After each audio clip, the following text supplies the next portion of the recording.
You wake up, you eat, you scroll, you work, you come home, you eat again, you scroll again, you sleep. And somewhere between all of that, you feel it. Not sadness exactly, not pain exactly. Just this hollow gray emptiness that sits in your chest and doesn't leave. You tell yourself you're fine. You have food, you have shelter, you have a phone with access to all of human knowledge in your pocket. So why does it feel like something is deeply, fundamentally wrong? Here's the answer nobody is telling you. Your brain is not broken. Your brain is ancient, and it is running a 300,000-year-old program in a world that is only 200 years old. The human brain took 300,000 years to build itself, 300,000 years of evolution, of survival, of living in small, tight groups of 30 to 50 people around a fire. For 99% of that time, your brain learned exactly three things: find food, stay safe, stay connected. That's it. That was the entire operating system of the human mind. Now fast forward to today. In the last 200 years, which is literally 0.06% of human history, we invented factories, skyscrapers, social media, artificial light, processed food, 9-to-5 schedules, and a culture that tells you that asking for help is weakness. Your brain didn't get the update. It is still running the ancient program, still scanning for predators, still desperately searching for the tribe, still expecting the world to look like a campfire and 30 familiar faces.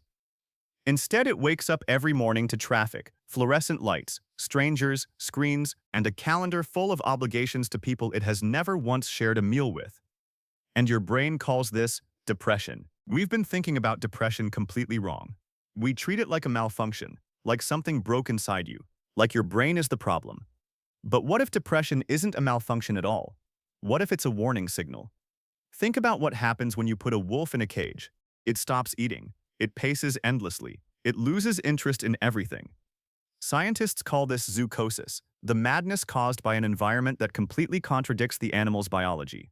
Now tell me, when a human stops eating, when they stop leaving the house, when they lose interest in everything and feel trapped and hopeless and empty, what do we call that? We call it a disorder. We give it a name in a medical textbook. We prescribe a pill. But nobody asks the most important question. What if the cage is the problem? Johann Hari, in his book Lost Connections, spent 3 years interviewing scientists around the world about depression, and what he found shook everything we thought we knew. He found that in cultures where people still live in tight communities, where loneliness is rare, where work is meaningful, where people feel connected to something larger than themselves, depression is almost non-existent.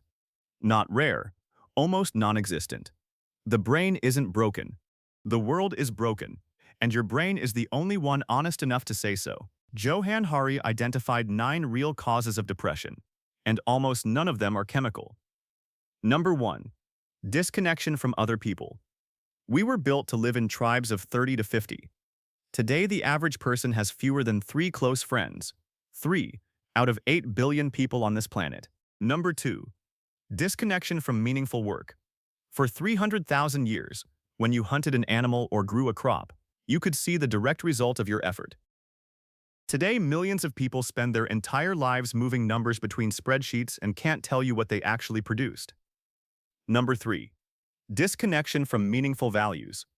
We were told that if you buy the right things, wear the right clothes, drive the right car, you will be happy. We believed it. We bought everything, and we are the most depressed generation in recorded history. Number 4. Disconnection from childhood trauma. The ACE study's Adverse Childhood Experiences found that childhood trauma directly predicts adult depression with shocking accuracy. Not sometimes, consistently. Number 5. Disconnection from status and respect. In a tribe, everyone had a role. Everyone mattered. Today, millions of people feel invisible, replaceable, like a number in a system that doesn't need them. Number 6. Disconnection from the natural world. We spent 300,000 years sleeping under stars, walking on dirt, swimming in rivers. Studies show that spending just 2 hours per week in nature reduces cortisol, the stress hormone, by 21%. 2 hours. Most people can't remember the last time they touched actual soil. Number 7. Disconnection from a hopeful future.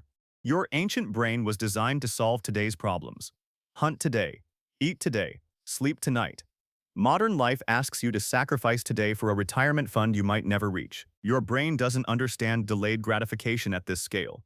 It just feels hopeless. Number 8. The real role of genes. Yes, genetics play a role, but genes are not destiny. They are a loaded gun. The environment pulls the trigger. Number 9. And perhaps the most devastating. The loss of the tribe itself. Not just friends, not just family.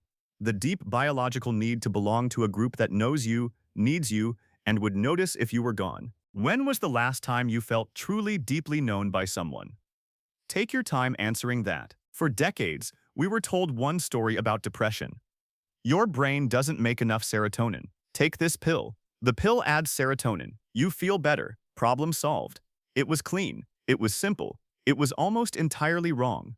In 2022, a landmark study published in Molecular Psychiatry, the largest review of its kind ever conducted, analyzed decades of research and concluded that there is no consistent evidence that depression is caused by low serotonin levels. Read that again. The chemical imbalance theory, the foundation of how we've treated depression for 50 years, has no consistent scientific evidence behind it.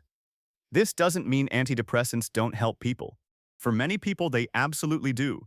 And if you are on medication, please don't stop without talking to a doctor. But it means we have been treating a symptom while completely ignoring the disease. We gave the wolf in the cage a pill to make it stop pacing. We never once asked why it was in a cage. Like remembering something you never personally experienced but somehow miss. Here is what your ancestors had that you don't. They had a tribe that knew their name, not their username, their actual name, and their story. They had work that produced something real and visible before the sun went down. They had movement. The average hunter-gatherer walked between 10 and 16 kilometers every single day. Not on a treadmill staring at a wall. Through forests, across rivers, under open sky. They had complete darkness at night. Real darkness.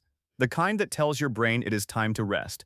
Not the blue light of a screen at midnight that convinces your ancient brain it is noon. They had a future that made sense. Hunt today, eat tonight. The plan was simple and the reward was immediate.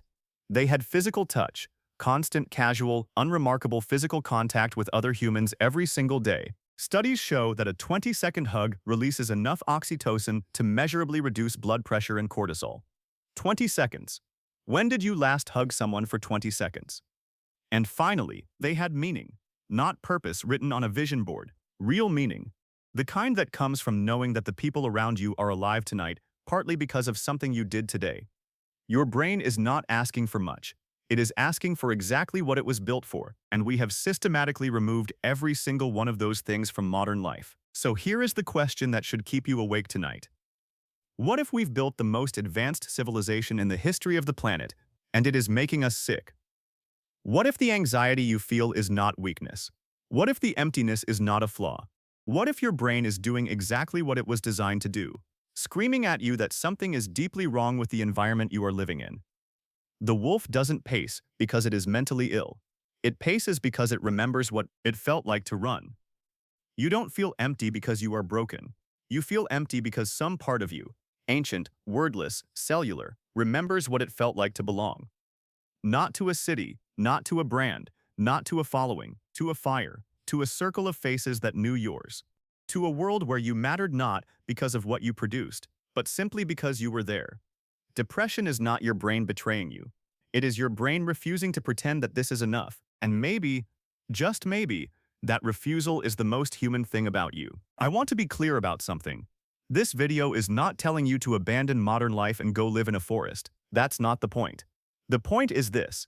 The things that heal depression, real human connection, meaningful work, movement, nature, belonging, none of them require money.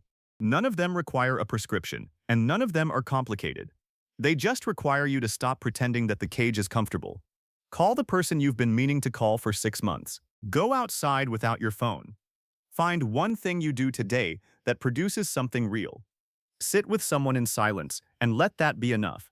Your brain is not broken, it is ancient, and it is asking you, very loudly, very persistently, to come back home. If this video made you think, share it with one person who needs to hear it. Not for the algorithm, for them, and I'll see you in the next one.